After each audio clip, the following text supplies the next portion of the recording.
జరిగిందని అదే భక్తితో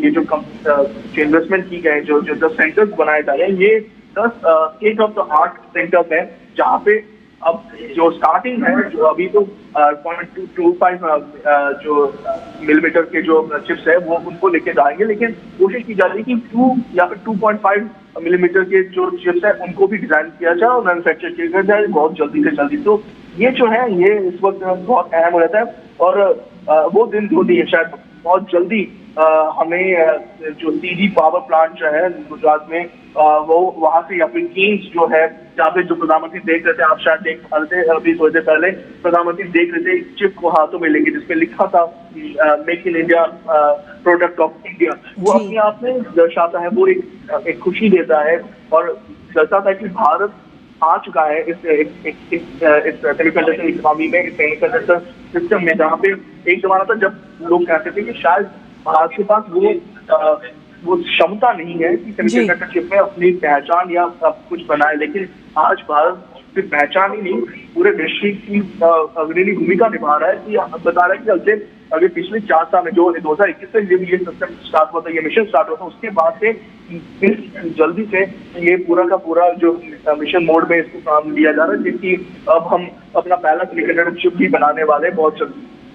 जी बिल्कुल, और भारत लगातार इसमें अग्रसर है तापस, और इसका जीती जागती मिसाल भी इस वक्त हम देख पा रहे हैं, क्योंकि जीडीपी ने जिस तरीके से ग्रोथ रेट इस वक्त इस बार 7.8 नजर आया, उससे कहीं ना कहीं आगे भविष्य में कितनी तेजी के साथ भारत ग्रो कर रहा है ये बिल्कुल साफ दर्शाता है। लेकिन इसके साथ ही जब हम बात करते हैं सेमीकॉन इंडस्ट्री की या चिप की, क्योंकि आगे आने वाले भविष्य में हर एक इलेक्ट्रॉनिक आइटम में चिप का ही इस्तेमाल होता है, और उस लिहाज से भारत में चिप का जब निर्माण होगा तो डिजाइन इन इंडिया और मेक इन इंडिया की भी बात भी प्रधानमंत्री नरेंद्र मोदी ने बीते कल कही। लेकिन इसके साथ ही प्रधानमंत्री ने कल एक बात और कही, खास तौर पे कि सभी जो राज्य हैं हमारे देश में, उनमें से कई राज्यों ने तो सेमीकंडक्टर को लेकर एक अपनी अलग पॉलिसी बनाई है, और ऐसे में बाकी राज्यों को भी इसमें आगे आना चाहिए, अपनी पॉलिसी बनानी चाहिए और इन्वेस्टर्स जिससे कि आगे आकर्षित हों।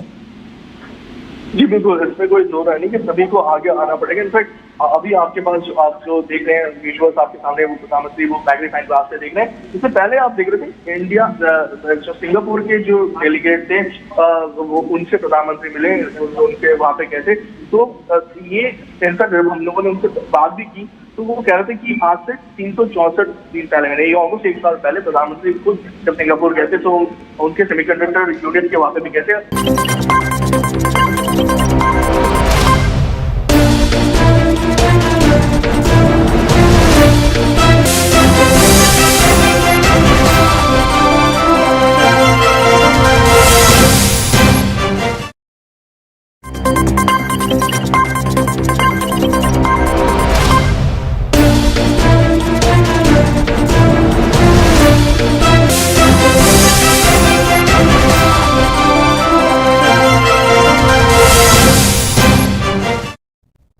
Welcome to A1 TV Telugu news bulletin లో డీటెయిల్స్ చూస్తాం.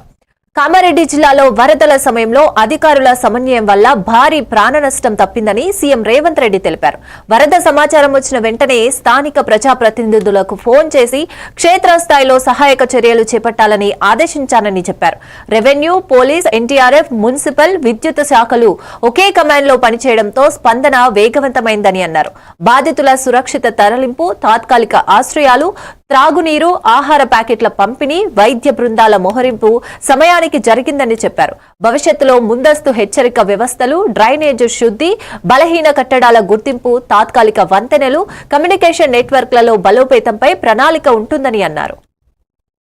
జిల్లాకు సీతక్క గారు ఇన్ఛార్జ్ మంత్రిగా ఉన్నారు, మీరు కూడా వెళ్ళి అక్కడ స్వయంగా పర్యవేక్షించండి అని చెప్పి హైదరాబాద్ స్థాయిలో అధికారులందరినీ సమన్వయం చేసుకుంటూ, అది పోలీస్ సిబ్బంది కావచ్చు, రెవెన్యూ సిబ్బంది కావచ్చు, అదేవిధంగా సాగునీటి పారుదల శాఖకు సంబంధించిన సిబ్బంది, R&B, పంచాయతీరాజ్, ఇట్లా ప్రతి శాఖను సమన్వయం చేసుకుంటూ వర్షాలు ఏ విధంగా ఈ ప్రాంతాన్ని అతలాకుతలం చేస్తున్న వాటి అన్నిటినీ పరిగణలోకి తీసుకొని ఎప్పటికప్పుడు అధికారులకు సూచన చేస్తూ మిమ్మల్ని ఆదుకునే ప్రయత్నం చేసినాం. అయినా మళ్ళొక్కసారి వ్యక్తిగతంగా మిమ్మల్ని కలవాలి. GR colony, housing board colony Dwaraka ప్రతినిధులు అధికారులు నా దృష్టికి తెచ్చింది. నేను మీకు ఒకటే మాట ఇస్తున్నా, కలెక్టర్లకి ఇతర అధికారులకు నేను ఆదేశాలు ఇస్తున్నా, పూర్తి స్థాయిలో జరిగిన నష్టాన్నే కాదు, మళ్ళీ ఇలాంటి విపత్కర పరిస్థితి రాకుండా ఉండాలంటే శాశ్వతంగా ఏ విధంగా పరిష్కరించాలి. ఇప్పుడు ఏదో వచ్చింది, మిమ్మల్ని కలిసినాం, మిమ్మల్ని కలిసి మాట్లాడిపోయినాం, ఏదో మిమ్మల్ని ఈ కొంచెం ఆదుకోవడం అనేది సమస్య కాదు. మహేష్ గౌడ్ గారు నాకు హెలికాప్టర్లు వచ్చేటప్పుడు చెప్పిండు, మీరు ఇది శాశ్వతంగా ఏదైనా పరిష్కారం చూపించాలి సీఎం గారు, మాకు పాత ఉమ్మడి నిజాం అన్ని రివ్యూలు తీసుకుంటాను. మీకు ఒకటే మాట ఇస్తున్నాం, ఆడబిడ్డలంతా వైసీపీ అధినేత సజ్జల రామకృష్ణారెడ్డి, సజ్జల భార్గవ్ పై నమోదైన కేసు పూర్తిగా అబద్దమని, దీనికి ఎలాంటి స్కామ్ సంబంధం లేదని ఖండించారు.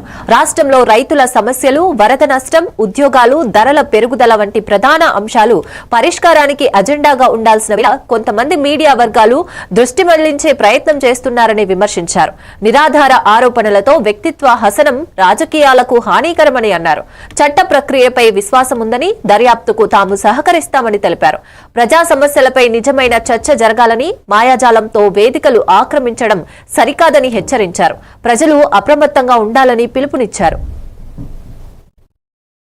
నువ్వు చేసే ఈ ఇన్వెస్టిగేషను, నువ్వు గవర్నమెంట్ ఇన్స్టిట్యూట్ చేసిన ఒక ఇన్వెస్టిగేషన్ టీము, దాని పని రోజుకు ఒక సెక్షన్ ఆఫ్ మీడియాకు ఈ పొదువునివి చిల్లర కథనాలతో కూడినవి, అసత్యాలతో కూడినవి, అర్ధసత్యాలతో కూడినవి కథనాలు ఇచ్చి వాటి బ్యూరోల కింద పనిచేయడం అనేదాన్ని నువ్వు వాటి మీద డిపెండ్ అయ్యి రాజ్యం నడపడము, పాలన చేయడము, రాష్ట్రాన్ని ఇంకోటి ఏదో చేయాలని చేస్తున్నానని చెప్తే ఇంక అంతకంటే అబద్ధమే ఉంటుంది. సో ఫస్ట్ నా క్లారిఫికేషను నేను చెప్పదలుచుకున్నది, సజ్జల భార్గవకు సంబంధించి ఈరోజు వేసింది పూర్తి అసత్యం, అబద్ధం. స్కామ్తో సంబంధం కాదు, అసలు స్కామే లేదు. స్కామ్తో సంబంధం ఎక్కడి నుంచి వస్తుంది అంటే యాజ్ ఏ ఎంటర్ప్రెన్యూర్ వాటికి సంబంధించి డిఫరెంట్ ఆపర్చునిటీస్ వెతకడంలో భాగంగా ఒక కంపెనీ ఫ్లోట్ చేశారు. అది ఏమి టేకప్ కాలేదు, యాక్టివిటీ టేకప్ చేయలేదు. That was an idea. కాబట్టి దాంట్లో ఎలాంటి ట్రాన్సాక్షన్ లేదు, ఇలాంటి ట్రాన్సాక్షన్ లేదు. లీవ్ అలోన్ ఏదో వాటి ఏమంటారు మన ఇంకొకటి ఎవడు దీనిలోకి సంబంధించిన అమౌంట్స్ దీని ద్వారా పోవడం అటు నుంచి దానికి అకౌంటే లేదు, ట్రాన్సాక్షన్స్ లేవు. That's one part. మరి రాష్ట్రంలో ఇన్ని సమస్యలు ఉన్నప్పుడు మీ పత్రికలకు, ఆ సెక్షన్ ఆఫ్ మీడియాకు రోజు ఫస్ట్ పేజీ నిండా పెద్ద పెద్ద ఐటమ్స్ ఇవే వేసుకుంటే వాటి మీదే చంద్రబాబు నాయుడు మాట్లాడుతూ రియల్ సమస్యలు ఏవైతే ఉన్నాయో వాటి గురించి ఎవరైనా రైజ్ చేస్తే వాటి మీద ఎదురుదాడి చేయడం మొదలు పెడితే ఇంకా దాన్ని రాజకీయం అనాలనా లేక దాన్ని ఒక భయంకరమైన దాన్ని ఏమంటాము విషపూరితమైన దుర్మార్గపు దాన్ని అసాంఘిక వ్యవహారము, కార్యకలాపనాలను అందరూ అర్థం చేసుకోవాలి. విజయవాడ కనకదుర్గమ్మ దేవస్థానంలో ఉచిత దర్శన క్యూలైన్లలో పాము కనిపించడంతో భక్తులు భయాందోళనకు గురయ్యారు. ఆలయ అధికారులు వెంటనే స్పందించి శిక్షణ పొందిన సిబ్బంది పామును సురక్షితంగా పట్టుకుని సంచిలో బంధించారు. అనంతరం దూర ప్రాంతానికి తరలించారు. గాలివానలు, వర్షాల సీజన్లో పర్వత ప్రాంత ఆలయాల వద్ద ఇలాంటి ఘటనలు సంభవించే అవకాశం ఉందని అధికారులు వివరించారు. భక్తుల భద్రతకు ఎల్లప్పుడూ ప్రాధాన్యమిస్తున్నామని, క్యూలైన్లలో శుభ్రత, నిఘా, గడ్డి జొన్న తొలగింపు చర్యలు కొనసాగిస్తున్నామని చెప్పారు. భక్తులు శాంతంగా ఉండి సిబ్బంది సూచనలు పాటించడం వల్ల ప్రమాదం తప్పిందని అన్నారు. భవిష్యత్తులో ఇలాంటి సంఘటనలు జరగకుండా మరింత జాగ్రత్తలు తీసుకుంటామని పేర్కొన్నారు.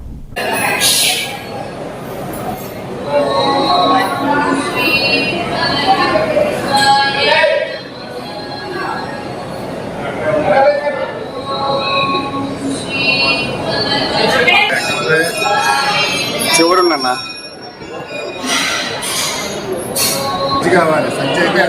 అన్నా ఆగనన్నా అన్నా అమ్మా 2 నిమిషాలు ఆగు. ఇటు వచ్చినారు ఏం చేస్తావు?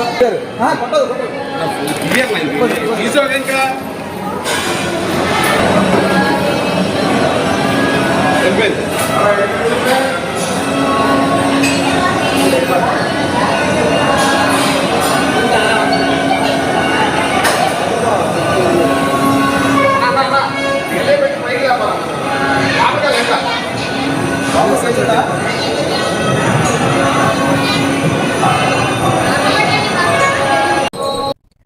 తిరుమలలో అభిషేకం, శ్రీవాణి, వర్షదర్శన టికెట్ల పేరుతో మోసాలు జరుగుతున్నాయి.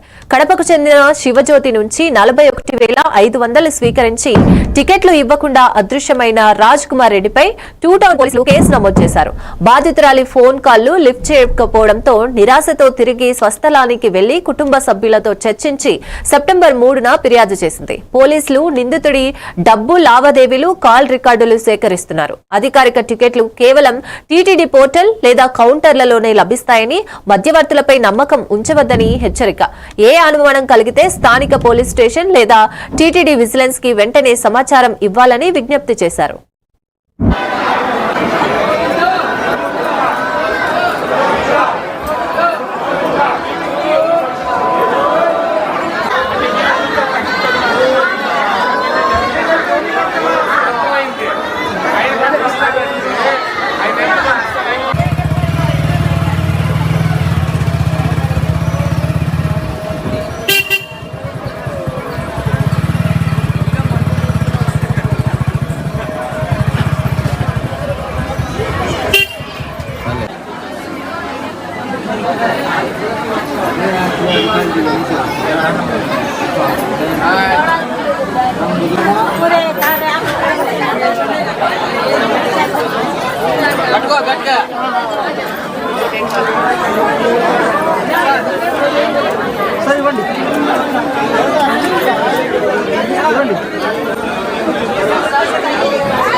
ఏం కాదమ్మా, లోపల ఉన్న వాళ్ళకి ఇవన్నీ నిలబడి మంచిగా. అమరావతిలో సీఎం చంద్రబాబు అధ్యక్షతన ఏపీ కేబినెట్ సమావేశం 30 ఎజెండా అంశాలతో కొనసాగుతోంది. వ్యవసాయ రంగంలో ఎరువుల సరఫరా, పంటకు కనీస మద్దతు ధర అమలు, వరదల నష్టం, పునర్నివాస చర్యలు ప్రధాన చర్చల్లో ఉన్నాయి. రాజధాని అభివృద్ధి, సిఆర్డీఏ కార్యాలయం పనితీరు, లాజిస్టిక్ కార్పొరేషన్ స్థాపన, పెట్టుబడుల ఆకర్షణ, ఉద్యోగాల సృష్టిపై నిర్ణయాలు తీసుకునే అవకాశం ఉంది. విద్యారంగంలో మెగా డిఎస్సి, వైద్య రంగంలో జిల్లావారీ సదుపాయాల విస్తరణ, పథకాల పర్యవేక్షణపై దృష్టి సారించారు. మహిళా, వృద్ధాప్య, దివ్యాంగ సంక్షేమ పథకాల నిధుల కేటాయింపు, ఫైనాన్స్ డిసిప్లిన్, ఈ గవర్నెన్స్ బలోపేతం వంటి అంశాలు కూడా ఈ చర్చల్లో ఉన్నాయి. ఈ కేబినెట్ భేటీపై రాష్ట్ర ప్రజల దృష్టి నిలిచింది.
సర్వేపల్లి ఎమ్మెల్యే సోమిరెడ్డి చంద్రమోహన్ రెడ్డి జగనన్న ఇళ్ల నిర్మాణంలో భారీ కుంభకోణం జరిగిందని సంచలన ఆరోపణలు చేశారు.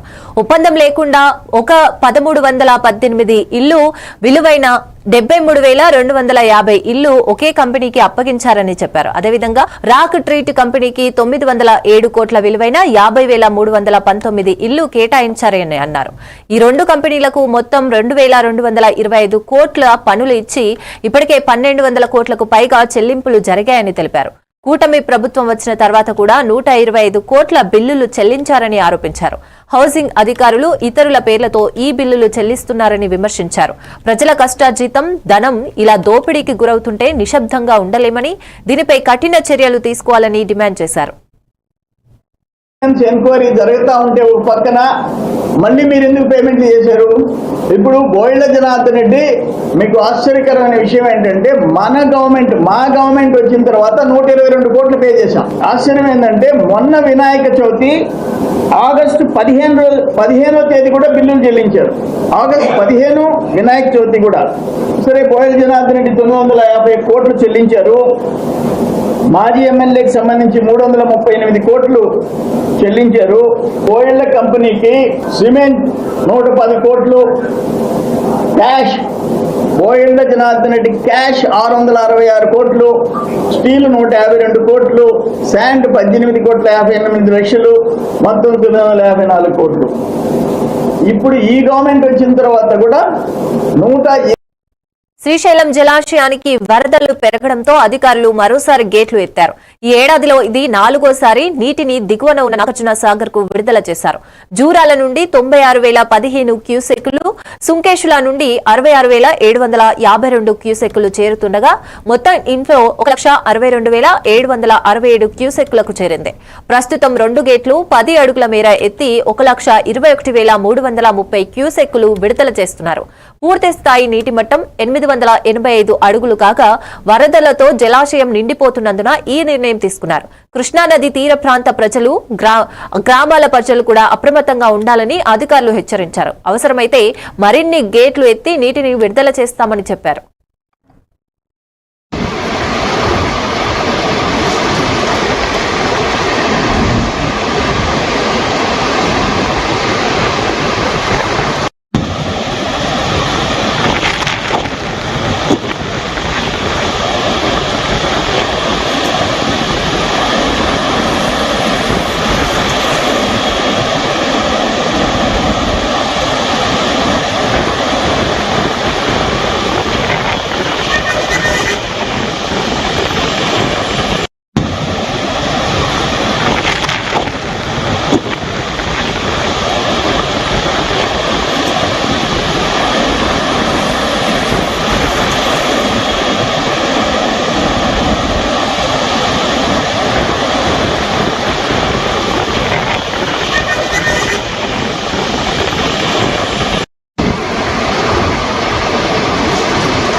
తిరుమల శ్రీవారిని దర్శించుకోవడానికి సినీ హీరోయిన్ శ్వేతా పరాశర్ విచ్చేశారు. ఆలయ అర్చకులు ఆమెకు ప్రత్యేక ఆశీర్వచనాలు అందించారు.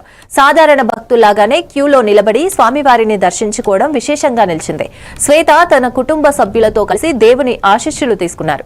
దర్శనం అనంతరం మీడియాతో మాట్లాడిన ఆమె తాను చేస్తున్న కొత్త సినిమా విజయవంతం కావాలని శ్రీవారిని ప్రార్థించానని చెప్పారు. బాలీవుడ్, టాలీవుడ్ లో నటిస్తున్నప్పటికీ ప్రతి ఏడాది తాను తప్పనిసరిగా తిరుమలకు వస్తానని తెలిపారు. భక్తుల రద్దీ కారణంగా అధికారులు ప్రత్యేక ఏర్పాట్లు చేశారు. తిరుమలలో భక్తులందరిలాగానే సినీ ప్రముఖులు కూడా స్వామివారి కృతకు ఆకర్షితులవుతున్నారని మరోసారి ఈ దర్శనం నిరూపించింది.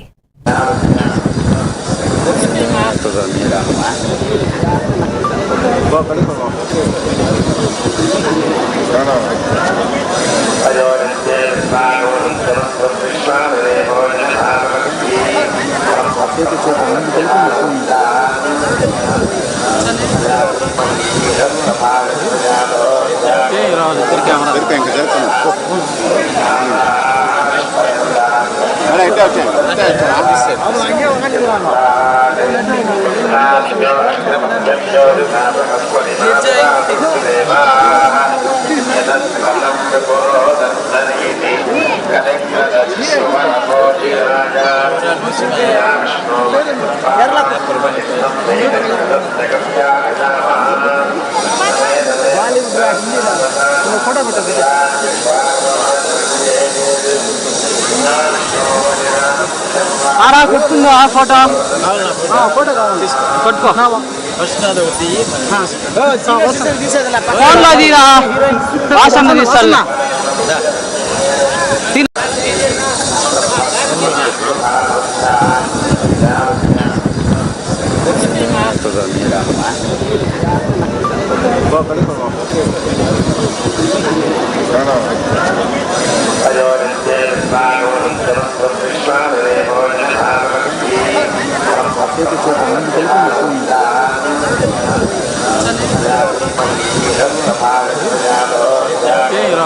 తెలంగాణ ఉప ముఖ్యమంత్రి బట్టి విక్రమార్క, మంత్రి తుమ్మల నాగేశ్వరరావు ఢిల్లీ పర్యటనలో కేంద్ర ఆర్థిక మంత్రి నిర్మలా సీతారామన్ను మర్యాదపూర్వకంగా కలిశారు. రాష్ట్ర ఆర్థిక పరిస్థితులు, వరదల కారణంగా ఏర్పడిన నష్టం, పంట నష్టం వంటి అంశాలను వివరించారు. బట్టి మాట్లాడుతూ వరదలపై సమగ్ర అంచనా వేసి డిజాస్టర్ మేనేజ్మెంట్ కమిషనర్ ను సాయంత్రం కలవనున్నామని తెలిపారు. ఈ సందర్భంగా కేంద్రం నుండి ప్రత్యేక ఆర్థిక సహాయం అందించాలని విజ్ఞప్తి చేశారు. మరోవైపు తుమ్మల మాట్లాడుతూ రాష్ట్రంలో క్రూడ్ ఆయిల్, పామ్ ఆయిల్ సాగుపై కేంద్రం పునరాలోచించాలని కోరారు. తెలంగాణ ఆర్థిక వ్యవస్థ బలోపేతానికి కేంద్రం నుండి మరిన్ని నిధులు అవసరమని ఇద్దరూ స్పష్టం చేశారు. రాష్ట్ర అభివృద్ధి కోసం సహకారం అందిస్తామని నిర్మల హామీ ఇచ్చినట్లు సమాచారం. ఆ లెక్కలతో సహా ఈరోజు డిజాస్టర్ మేనేజ్మెంట్ నుంచి కావాల్సినటువంటి సమాచారంతో సాయంత్రం పూట మన అమిత్ షా గారిని కలవబోతా ఉన్నాం. అట్లాగే ఇప్పుడు ఆర్థిక శాఖ మంత్రులు శ్రీమతి నిర్మలా సీతారామన్ గారిని కూడా కలిశాం. రాష్ట్రానికి సంబంధించినటువంటి ఆర్థిక పరిస్థితులు, అట్లాగే లోన్ రీస్ట్రక్చరింగ్ సంబంధించినటువంటి అంశాలు, ఇతరత్ర అంశాలు, ముఖ్యంగా రాష్ట్రంలో విరివిగా విస్తారంగా సాగు చేస్తున్నటువంటి పామ్ ఆయిల్కి సంబంధించిన దానిపైన, క్రూడ్ ఆయిల్ పైన విధించేటువంటి సుంకాలని తగ్గించడం వల్ల రైతులు నష్టపోతూ ఉన్నారు. కాబట్టి పెంచమని ఆ సుంకాన్ని, ఇతరత్ర లోన్ రీస్ట్రక్చరింగ్ గురించి, కొన్ని ఎడ్యుకేషనల్ ఇన్స్టిట్యూషన్స్ గురించి కావాల్సినటువంటి ఆర్థిక సాయం గురించి వారికి ప్రత్యేకంగా రిప్రజెంటేషన్స్ ఇవ్వటం జరిగింది. వారు సానుకూలంగా స్పందించారు. ధన్యవాదాలు. తెలంగాణ రాష్ట్రానికి సంబంధించి national mission for edible oils program కింద పెద్ద ఎత్తున ఆయిల్ ఫామ్ సాగు మొదలుపెట్టడం జరిగింది. గతంలో కేవలం ఖమ్మం జిల్లాకే ఉన్నటువంటి ఈ ఆయిల్ ఫాము వ్యవసాయం ఈనాడు తెలంగాణలో ఉన్నటువంటి 31 జిల్లాల్లో కూడా ప్రారంభించాము. పెద్ద ఎత్తున ఈనాడు భారతదేశంలో అత్యధికంగా ఆయిల్ ఫామ్ ప్లాంటేషన్ వేసినటువంటి రాష్ట్రంగా తెలంగాణ గుర్తింపు వచ్చింది. ఆ పంటను ఇంకా పెంచి తెలంగాణ రాష్ట్రంలో సుమారు 20 లక్షల ఎకరాల వరకు వేసే అవకాశం ఉంది. కాబట్టి కేంద్ర ప్రభుత్వం క్రూడ్ ఆయిల్ మీద, క్రూడ్ ఫామ్ ఆయిల్ మీద ఇంపోర్ట్ డ్యూటీ తగ్గించటం మూలాన దాని యొక్క ఎఫ్ఎఫ్బి రేటు తగ్గటం మూలాన రైతులు నిరాశలో ఉన్నారు. కాబట్టి కేంద్ర ప్రభుత్వం దాన్ని మళ్ళీ పునరాలోచించి గతంలో ఉన్నటువంటి 44%ని ఇంపోర్ట్ డ్యూటీని ఇంపోజ్ చేయవలసిందిగా కేంద్ర ప్రభుత్వాన్ని అభ్యర్థించడం జరిగింది. గతంలో 0 ఉంది ఇంపోర్ట్ డ్యూటీ, దాన్ని 26% చేశారు. మళ్ళీ దాంట్లో నుంచి మొన్న 10% తగ్గించారు. ఇప్పుడు కేవలం 16.5% ఉంది. కాబట్టి దయచేసి దాన్ని మళ్ళీ పాత పద్ధతిలో 44% ఇంపోర్ట్ డ్యూటీ మీరు ఇంపోజ్ చేసినట్లయితే తెలంగాణ రాష్ట్రంలో జరిగినటువంటి వరద వల్ల జరిగిన నష్టం, వాటన్నిటిని కూడా స్టీల్ ప్లాంట్ కార్మిక నేతలపై ఎంపీ భరత్ చేసిన వ్యాఖ్యలు చర్చనీయాంశమయ్యాయి. ఉక్కు పోరాటం జరిగితేనే ప్లాంట్ మనుగడ ఉంటుందని కార్మికులు ఆలోచన ఆయన అని చెప్పారు. అయితే కార్మిక నాయకులకు చిత్తశుద్ధి లేదని, తమ దగ్గరకు రావద్దని స్పష్టం చేశారు. ఈ వ్యాఖ్యలతో స్టీల్ ప్లాంట్ కార్మిక వర్గాల్లో అసంతృప్తి పెరిగింది. విశాఖ ఉక్కు కోసం ఎన్నో త్యాగాలు చేసిన కార్మికుల కృషిని తక్కువ చేస్తూ మాట్లాడడం వివాదాస్పదమైంది. స్టీల్ ప్లాంట్ ప్రైవేటీకరణ అంశం ఇప్పటికే తీవ్ర ప్రతిఘటనకు దారితీస్తున్న సమయంలో ఎంపీ వ్యాఖ్యలు మరో కొత్త చర్చకు దారితీశాయి. కార్మికులు తమ సమస్యలను నిర్లక్ష్యం చేయకుండా సహకరించాల్సిన సమయంలో ఇలాంటి వ్యాఖ్యలు చేయడం బాధాకరమని భావిస్తున్నారు. నుంచి ఇప్పుడు నుంచి అయిన ఆర్ కార్డ్ హోల్డర్స్ కూడా వెళ్ళిపోవడం అనేది అది దురదృష్టం. ఎందుకంటే మేము కూడా అనేక సార్లు వాళ్ళకి చాలా క్లియర్గా చెప్పడం జరిగింది. ఆర్ కార్డ్ హోల్డర్స్ మీద ప్రభుత్వం చాలా కమిటెడ్గా ఉంది. వాళ్ళందరినీ ఎవరైతే బాగా పనిచేస్తున్నారో వాళ్ళు పని చేయకపోతే మనం ఉంచమని మేము చెప్పలేము. వాళ్ళు కూడా ఏదైనా తప్పు చేస్తే వాళ్ళు తీసేసేయాలి, కానీ బాగా పనిచేసే వాళ్ళని మాత్రం ఆర్ కార్డ్ హోల్డర్స్ని మీరు కాపాడాలనేది మేము చెప్పడం జరిగింది. అంతేకాకుండా స్టీల్ ప్లాంట్ని లాభాల లోపల తీసుకెళ్ళాలి. డే 1 నుంచి ఇప్పుడు నుంచే కాదండి, డబ్బులు వచ్చిన ఒక వారం లోపలే నేను కార్మిక నాయకులను కలిసినప్పుడు అప్పుడే వాళ్ళ మాటలు నాకు కొంచెం తేడా కనపడింది. ఏంటి అంటే నాకు కొంత అనిపించేది, ఈ పోరాటం వాళ్ళకి ఆగకూడదు, ఈ పోరాటం నడిస్తేనే వాళ్ళకి ఒక ఉనికి ఉంటుంది అనే ఒక ఆలోచనతో బహుశా కొందరు ఉన్నారేమో అనే ఒక అనుమానం కూడా నాకు అనిపిస్తుంది. ఎందుకంటే స్టీల్ ప్లాంట్ బాగుంటే మాకు అసలు ఇష్యూస్ ఏమీ మేము చేయలేము, మేము లబ్ధి పొందలేమని కొందరు ఆలోచిస్తున్నారేమో. కొందరు నన్ను వచ్చి కలిసేటప్పుడు కూడా నేను వాళ్ళకి చెప్పేవాడిని, మీరు వచ్చి కలిసి నాతో బాగా మాట్లాడుతున్నారు, బయటికి వెళ్ళి మళ్ళీ నన్నే తిడుతున్నారు, అట్లాంటి వాళ్ళైతే మీరు నా దగ్గర రామాకండి, మీరు ఇతర రాజకీయ నాయకుల దగ్గరికి మీరు వెళ్ళుంటారు, కానీ నేను అట్లాంటి రాజకీయ నాయకుడిని కాదు. నేను మీ మొహమ్మద్ ఏం మాడతాను, మీ వెనకాల కూడా మీ గురించి అదే మాడతాను, నేను నాకేమి ఇక్కడ ఏమి ఆల్టరీ ఎజెండా లేదు అని కూడా వాళ్ళకి చెప్తాను. నా దగ్గర రావడం కూడా ఇప్పుడు మానేశారు. ఎందుకంటే నేను వాళ్ళు చెప్పే ఆ మాటలు నా దగ్గరికి వచ్చి ఒక మాట మాట్లాడి బయటికి వెళ్ళి ఇట్లా అన్నారని దాన్ని వక్రీకరించడం అనేది నేను కూడా ఎంకరేజ్ చేయట్లేదు. ఈ సమస్య అనేది చాలా పెద్ద సమస్య అనేది ఒకసారి మనం కోరుకుంటే అది వెంటనే పోయే సమస్య కాదు. ఇంతమంది కార్మికులు ఈ గత సంవత్సరంగా చాలా కష్టపడి పనిచేయడం వల్లే ఇప్పుడు దాకా స్టీల్ ప్లాంట్ ఉత్పత్తి కూడా ఇంత పెరిగింది. సో చాలా కష్టపడి పనిచేస్తున్నారు అందరూ, వాళ్ళందరికీ మనం క్రెడిట్ ఇవ్వాలి. చాలామందికి అవగాహన కూడా ప్లాంట్ మీద ఒక ప్రేమ కూడా చాలా బాగుంది. సో వాళ్ళందరూ నిరుత్సాహపడాల్సిన అవసరం లేదు. ఇవాళ రాష్ట్ర ప్రభుత్వం, కేంద్ర ప్రభుత్వం అదే నిబద్ధతతో పనిచేస్తుంది. ఇబ్బందులు ఉన్నాయి, లేవని నేను చెప్పలేను, కానీ ఆ ఇబ్బందుల్ని ఎదుర్కోవడానికి ఓపిక ఉండాలి, మనం ఇంకా కష్టపడాలి. దానికి మీరు ఎవరు చేయమాకండి. ఈ తప్పుడు ఎజెండా ఏదైతే కొందరు కార్మిక నాయకులు, ప్రతిపక్ష నేతలు ప్రయత్నిస్తున్నారో దానికి మీరు లొంగమాకండి. ఎందుకంటే ప్రతిపక్ష పార్టీలు ఏదైతే ఉన్నాయో గతంలో వైఎస్ఆర్సీపీ ప్రభుత్వంలో ఉంది. వాళ్ళు 5 సంవత్సరాలు వాళ్ళు పవర్లో ఉన్నప్పుడు వాళ్ళు ఏం చేశారు, ఎట్లా మాట్లాడారు? తెలంగాణ బీజేపీ రాష్ట్ర అధ్యక్షుడు రామచంద్రరావు తీవ్ర వ్యాఖ్యలు చేశారు. అవినీతి పరులకు బీజేపీ పార్టీలో చోటు లేదని ఆయన స్పష్టం చేశారు. కవిత అయినా భవిత అయినా అవినీతి చేసిన వారిని క్షమించమని అన్నారు. బీజేపీ శుద్ధ రాజకీయాల కోసం కృషి చేస్తోందని, అవినీతికి వ్యతిరేకంగా ఎప్పటికీ పోరాడుతుందని తెలిపారు. తెలంగాణలో ప్రజలను మోసం చేసిన వారిని ఎట్టి పరిస్థితుల్లోనూ రక్షించబోమని హెచ్చరించారు. ఆయన వ్యాఖ్యలు ప్రస్తుతం కవిత సస్పెన్షన్, కాళేశ్వరం అవినీతి అంశాల నేపథ్యంలో రావడం గమనార్హం. అవినీతి అక్రమాలకు వ్యతిరేకంగా బీజేపీ బలమైన వైఖరిని కొనసాగిస్తుందని రామచంద్రరావు పునరుద్ఘాటించారు.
జీఎస్టీలో తీసుకువచ్చిన సంస్కరణలు శుభపరిణామమని ఏపీ ఆర్థిక మంత్రి పయ్యవుల కేశవ్ అన్నారు.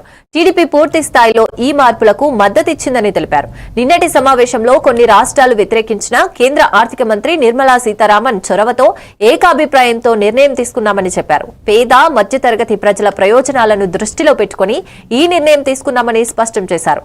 సంస్కరణల వల్ల పన్ను వ్యవస్థ మరింత పారదర్శకంగా మారుతుందని, వ్యాపారులకు కూడా సౌకర్యవంతంగా ఉంటుందని తెలిపారు. ఆర్థిక వ్యవస్థ బలోపేతానికి ఇవి దోహదపడతాయని అన్నారు.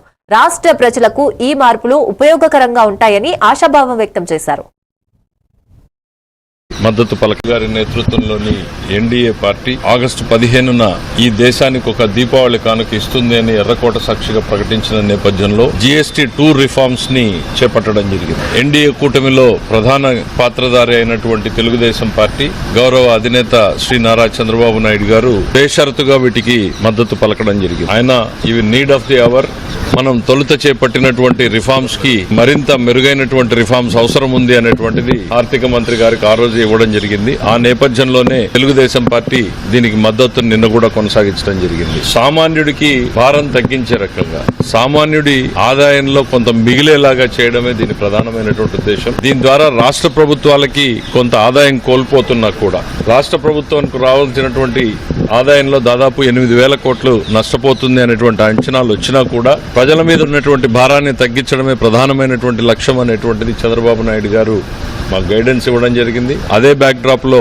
నిన్న జీఎస్టీలో దాదాపు అన్ని అంశాలకి కూడా మద్దతు ప్రకటించడం జరిగింది. కొంత సుదీర్ఘ చర్చ జరిగిన అనేక పొలిటికల్ పార్టీలు ఉన్నటువంటి నేపథ్యంలో దాదాపు 33 మంది సభ్యులు ఉన్నటువంటి నేపథ్యంలో కొంత భిన్నాభిప్రాయాలు ఒక దశలో వ్యక్తమైనా కూడా చివరికి వచ్చేటప్పటికీ గౌరవ ఆర్థిక శాఖ మంత్రి శ్రీ నిర్మలా సీతారామన్ గారు చూపించినటువంటి ఓపిక చొరవతోటి సుదీర్ఘంగా వాటికి సమాధానాలు చెప్తూ అందరినీ ఒక దారిలోకి తీసుకొచ్చేటువంటి ప్రయత్నం చేయడంతో చివరికి ఏకగ్రీవ తీర్మానంతో జీఎస్టీ ఈ మొత్తం రిఫార్మ్స్ ని ఒప్పుకోవడం జరిగింది. ఇది నిజంగా ఒక న్యూ బిగినింగ్. డెఫినెట్ గా ఎకానమీని కూడా రివైవ్ చేస్తుందని, ఇది ఉన్న మార్కెట్ ని మరింత ఎక్స్పాండ్ చేస్తుంది. ఉన్నటువంటి ఇవి bulletin updates. Keep watching A1 TV Telugu news.